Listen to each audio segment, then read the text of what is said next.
Did you know that there's a triad that can help you unlock your understanding of the Brythonic Old North? In this video, I'm going to help you explore this triad and show you where its people and stories belong on the map and how they're related to one another.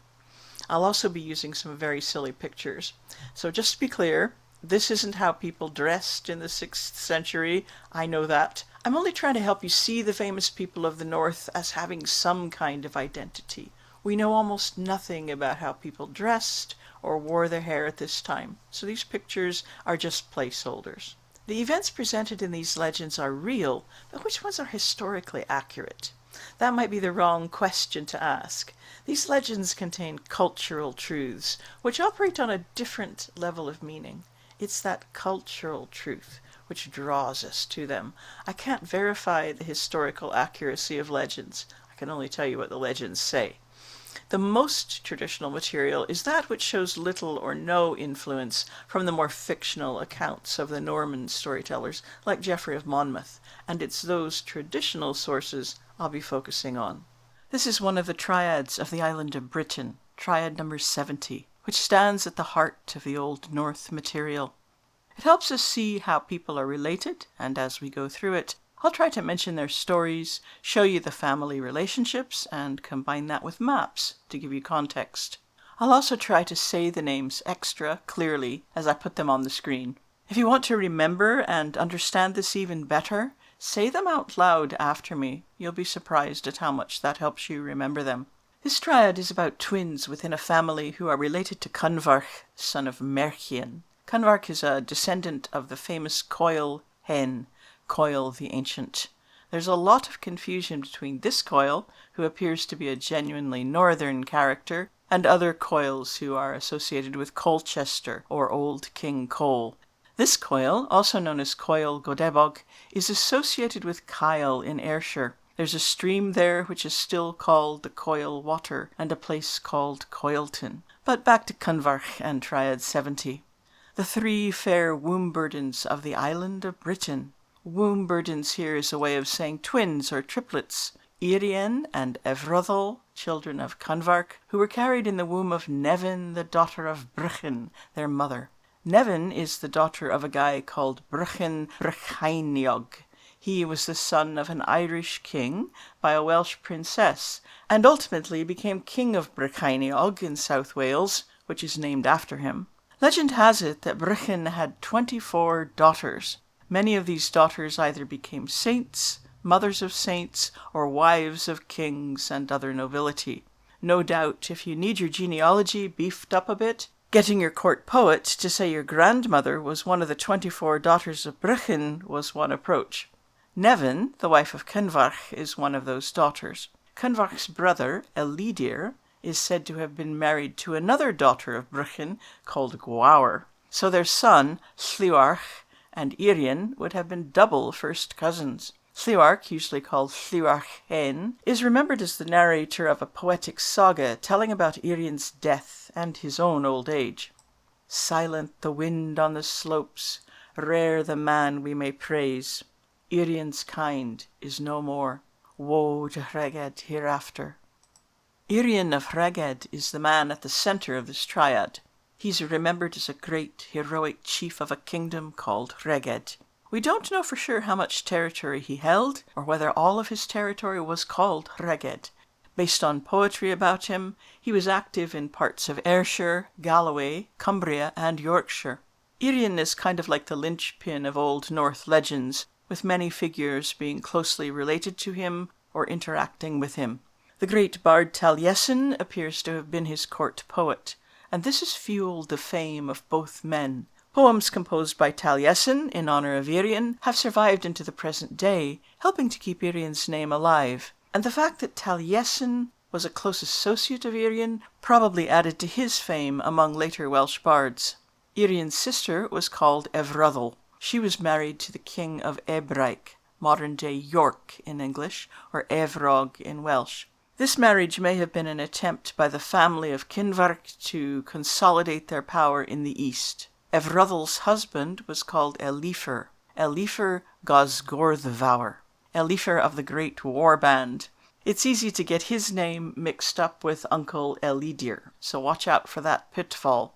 It seems likely that Elifer would have been a good deal older than Evroddel. She probably wasn't his first wife. Evroddel is remembered in that Llywelyn Hen saga as mourning when she hears of the death of Irien. Sad is Evroddel on this night. A host mourns with her. Her brother is slain in Aberllay. There's going to be a lot of poetry about dead people in this video. Elegies were an important method of making sure that people were remembered. Before we move on to the younger generation, let's look at the geographical references to Irien. Some of them are too vague to be helpful. A place in front of an elm wood, a white rock, or a name referring to fresh water. However, there are others that we can be more certain about. Taliesin refers to Irien as the Lord of Llywelyn more than once. Like a wheel of fire across the lands, like a wave is Llywelyn's true lord. This probably refers to what's now called the Llefynnit River and its valley. Taliesin also calls Irien the Lord of Catraeth. This is probably modern-day Catterick. Catraeth and Catterick come from the word cataract, meaning a waterfall. It's not far from the falls at Richmond. We'll come back to Catraeth in a moment. Irien is also called the protector of Éireann. Now there are a few theories about this, but it's likely to be Ayrshire, where Irien's ancestor Coil Hen once held sway. Another place associated with Irien is the area around Holy Island, or Lindisfarne. Both the Historia Brittonum and the Llywelyn Hen saga tell us that this is where Irien died. The Historia Brittonum describes how an alliance of the men of the north, made up of Irien, Hrother Cael of Strathclyde, Gwathach of Elmet, and a mysterious king called Morcant, drove an army of Anglians onto Lindisfarne, which was then known as Medkite, and besieged them for 3 days. Morcant grew jealous of Irien and paid an assassin to kill him. He died at a place which is now called Ross Low, or Aberllay. This lends some credence to the idea that the Convarkings were trying to push eastward. Perhaps they were trying to keep the Angles, who had been confined to Bruneich, from encroaching westward. After Irien's death, the alliance of British rulers collapsed. Their power was weakened and the Angles surged westward. Some northern nobility fled south to Mercia or Wales. Some stayed put and intermarried with the Anglo-Saxons or entered the church. Sad is Evroddel tonight from the tribulations and from the fate that befell me. In Aberllay her brother has been killed. Upon Erechwydd has come neglect, for fear of a night under javelins. Will there ever be another Irien? If you've made it this far, I think you'd enjoy my annual class about the Old North. We'll be looking at the stories and historical context of the Old North in much greater depth and delving into more of that amazing poetry too. So come join us. Returning to Catraeth now, a famous poem from this period is the Gododdin of Aneurin. The Gododdin were a tribe based around the Lothians and around the River Forth in Scotland. Aneurin's poem tells how 300 Gododdin warriors went on a suicidal mission to Catraeth. It's generally thought that this happened just a decade or two after Irien's death. The poem is a lengthy elegy for the fallen warriors, but offers no information about the reasons for the battle. We only learn that all but 1, or maybe 3, of the Gododdin men were killed. The traditional understanding of the poem is that after Irien's death, his stronghold at Catraeth would have fallen to the Angles, and for some reason the Gododdin tried to recapture it. An alternative theory runs that we've had our dates wrong all along, and the Gododdin were fighting against Irien. Either way, it's a long way to go from Lothian to Catraeth. The story of the conception of the twins Owain and Morvedd tells how Irien met Modron, the daughter of the king of Annuvin, washing at a ford. They had sex there, and a year later she returned and gave the children to Irien.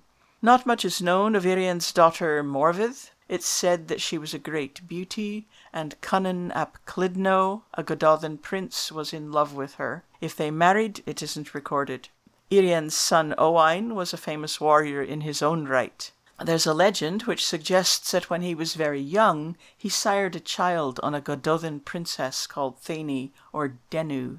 The child grew up to be Saint Kentigern, patron saint of Glasgow. The poetry of Taliesin suggests that Owain died while his father was still alive. Hreged's prince, hidden deep under heavy turf, no shallow matter to sing his praise. In his grave lies the glorious hero, his spear in flight like the wings of dawn. Taliesin portrays Irian as having lived into old age. Going down to the ford, I saw blood-stained men laying their swords at the grey-haired king's feet. But many men died in battle while still young. This may have been Owain's fate, but later literature portrays his friendship with the Edinburgh prince Conan ap Clydno, suggesting another connection between Irian's twins and Gododin. Of Evroddel's 3 children, nothing is known of the girl Caindrech, but the boys, Gurgi and Peredur, are associated with the Battle of Arvderedd. Cornan, horse of the sons of Elifer, carried on his back Gurgi and Peredur and Dinaud and Cinvellin to look upon the battle fog of the host of Gwenddolai at Arvderedd. This famous battle, fought perhaps 20 years before Irian's death, is a bit of a mystery. It involved a king called Gwenddolai, but the reason for the battle and who the other combatants were has become garbled in the historical record, perhaps due to the meddling of Geoffrey of Monmouth, who made Peredur and Gwenddolai opponents. The truth of all that is uncertain, but we know that Hruther of Strathclyde fought against Gwenddolai, who must have been an under-king within Hreged. Gwenddolai's death is lamented in poetry associated with Myrddin, who may have been his court bard. I have seen Gwenddolai, a glorious prince, gathering booty from every border. Beneath the brown earth now he is silent, first of the kings of the north, greatest in generosity. The genealogies tell us that Gurgi and Peredur were cousins of Gwenddolai. Irian, their uncle through Evroddel, was also Gwenddolai's distant cousin, via his kinship with Elifer. Gurgi and Peredur perished a few years later in a battle at a place called Caer Grey when their war band deserted them. So that's everyone in Triad 70 accounted for. Remarkably, this dozen individuals touch most of the famous stories and people of the Old North. Perhaps it seems a little too remarkable to be believable, but then dynastic marriage wasn't unusual for rulers of this period, who were seeking to consolidate their power, so that may account for it. And because of Irian's fame, it's a little more likely that stories of his kin would survive to be remembered.